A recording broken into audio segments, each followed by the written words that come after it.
Hi everyone, Velvy here, and in this one I have 5 stories for you today, and a couple of them come from a different Reddit called Am I in the Wrong? Let's get started. Our first story comes from Single Voice 6469. Am I wrong for telling my wife to close the bathroom door if she wants privacy? I woke up at about 4 a.m. because I badly needed to pee.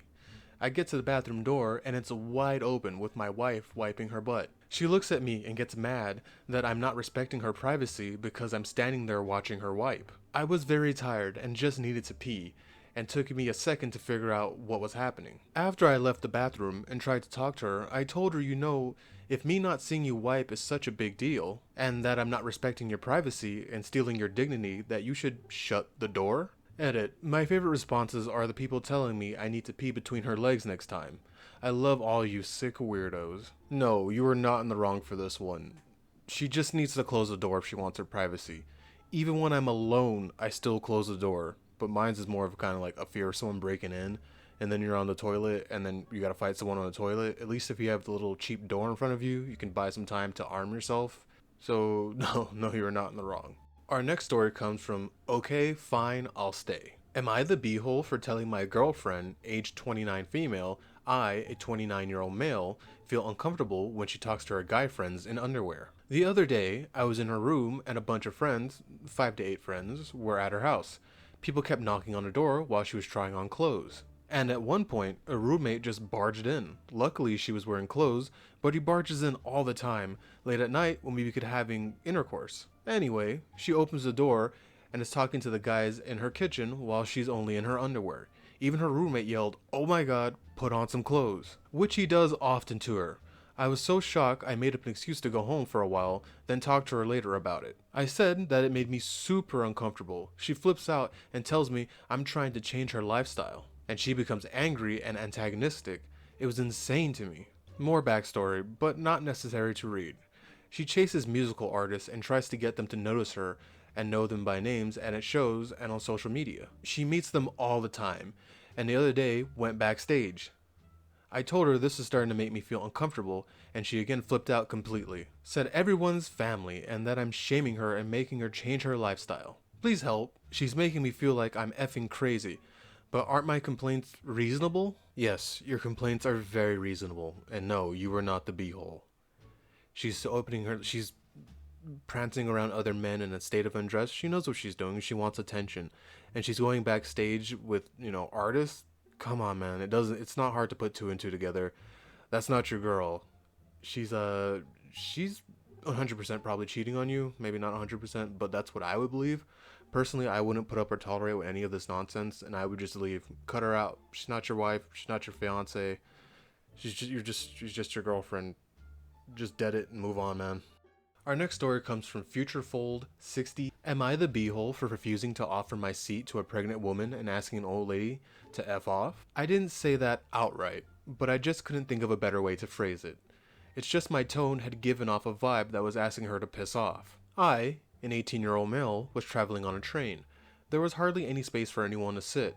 A few stations later, when a couple of people had dropped off, there was breathing space, but there were still no vacant seats left anyway. A pregnant woman entered the compartment and was apparently looking for a seat. Mine was the one which was immediately visible when she entered, and people who adjusted their seats next to me were much older. I wasn't sure whether I should offer mine or not. I was just thinking through it when an old woman who was seated a little ahead asked her to take mine. She told the woman as in, "Take his seat there, there's enough space for you to sit." I didn't like that she was directly asking the woman to walk over and claim my seat, and I protested. I told her, "Hey, you can't just tell someone to claim my seat.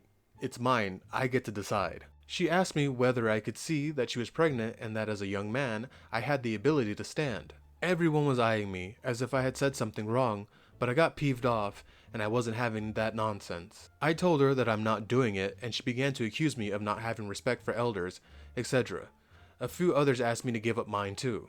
But I didn't listen. I told the older woman that she has to mind her own business and not interfere in my affairs, and that I have every right to remain there. She looked extremely cross, and I probably came out with a bad impression on everyone, but I didn't like her attitude. Am I the beehole? Yeah, I kinda gotta give this one as everyone is the beehole, except for maybe the pregnant lady. I didn't hear too much about her. You were the beehole for not offering your seat, but I also kind of get where you're coming from. That is your seat, and no one's obligated to give up a seat unless you're in those designated seats where you have to give it to someone who is disabled. The old lady also has no right to offer up your seat. That is your seat, not her seat. And yes, you are in your right to sit in your seat and not give it up. And another thing, I hate this respect your elders nonsense. Respect is earned, and just because you're older than someone doesn't mean you're smarter than them and deserve respect. But even though you're the beehole on this one, so is everyone else except for the pregnant lady, like I said, you're 18. I probably would have done the same thing if someone was telling me to give up something, to do something that I don't want to do. So just remember that for next time. Give up the seat next time if you're able to, if you are able to. Our next story is from Exotic Mix 1799. Am I wrong for not forgiving my wife for cheating on me? Recently, my friend of 20 years randomly apologized to me crying for having intercourse with my wife not too long ago. I asked my wife about it, and she blew up in a violent frenzy and destroyed our house, claiming that my friends are trash and nobody cares about me like she does. We have had a long history of this behavior, usually her blaming everyone else for her actions. She denied it completely, of course, and proceeded to blame me for not believing her and demands an apology. My friend hasn't really talked to me in years and just recently reached out to me to tell me that he's about to get married. He just randomly called me in the middle of the night and very emotionally apologized. I believe him. There's no reason for him to make up this elaborate story, crying and everything. My wife's friend actually said that I need to just let it go and forgive her. Here's the thing, she won't even admit it. And I'm supposed to forgive her? First things first, that marriage is done. You get out of there if you can. Do not forgive her. She's done it. Your friend wouldn't just call out of the blue forever ago and just start messing with you. And her reaction to that, her destroying everything, that's to me, that's her admitting it. And I don't know about you, but I cannot forgive cheating. I could forgive someone for murder before I can forgive him for cheating. I can't forgive him for cheating, not even before for cheating. Yeah. Stop wasting your time trying to save this relationship. It is dead. Not to mention, she is gaslighting you. She's probably a narcissist and she sounds a bit crazy and does not sound like a good person. Get away from there. It won't end well for you. Our next story comes from Unfair Sprinkles 64-5. Am I in the wrong for breaking up with my fiancé? This will be a rather long post, but I'll try to keep things organized. For some context for my title, I met my now ex-fiancé about 2 years and 7 months ago. She is an absolute wonderful woman and so pure, but she's slightly on the spectrum. She's a bit slow. When we met, it was wonderful, and her parents were nice and supportive of our relationship. Over time, the relationship blossomed into something magical and beautiful, but the parents started to become a problem within the relationship. Not going into too much detail, the mother of my ex was extremely controlling of her. She would often blackmail or manipulate my ex into doing things she did not want to. We're both over 30 years old. My ex moved into my house after 6 months of dating, and up until the last day, she stayed there. It was great. There was some troubles throughout the 2 years and 7 months, but we always worked it out and did that together.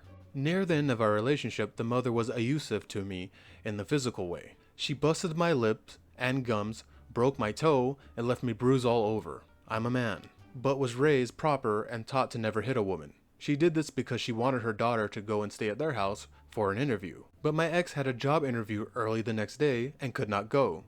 She lived in another city. She told her mother that she would not go, and her mother did not like this. She stormed into my house without my consent. And I had actually told her she isn't allowed inside. I obviously felt very sad and angry about this and got the police involved and opened a criminal case against the mother.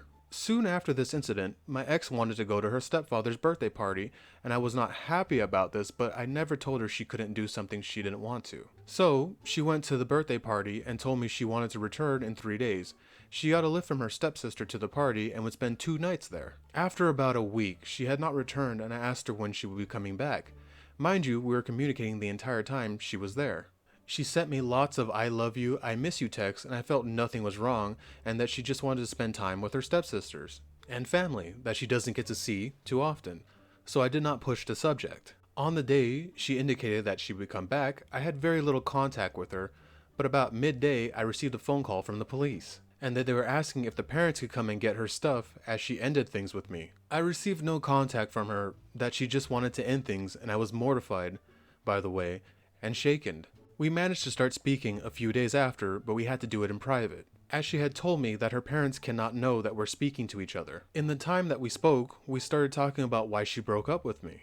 It came out that she never broke up with me and only wanted to stay there for work, and didn't know how to tell me, but then the mother forced her to break up with me. We spoke a lot, I cried, she cried. She told me that she still loves me and then she wants to come back but is afraid of her parents, and that she thinks it's best if she stays there for a year or two. I had asked her several times during our conversation to just come back and that she didn't need to work. She had not worked for the entire time she was living with me, and I had been providing everything because I wanted to, and I loved her. She repeated the same message, that she wanted to stay there because she will now work there. I asked her if she'll ever come back to me, and she said maybe in a year? I felt that the expectation of waiting for her on the chance that she would come back in a year was really unfair. It was not even possible to continue our relationship because the mother would not allow her, so even if we did it in secret, I would never be able to see her because of the distance and the parents. I broke up with her, saying I can't wait a year for her and there might be a chance that she'll come back.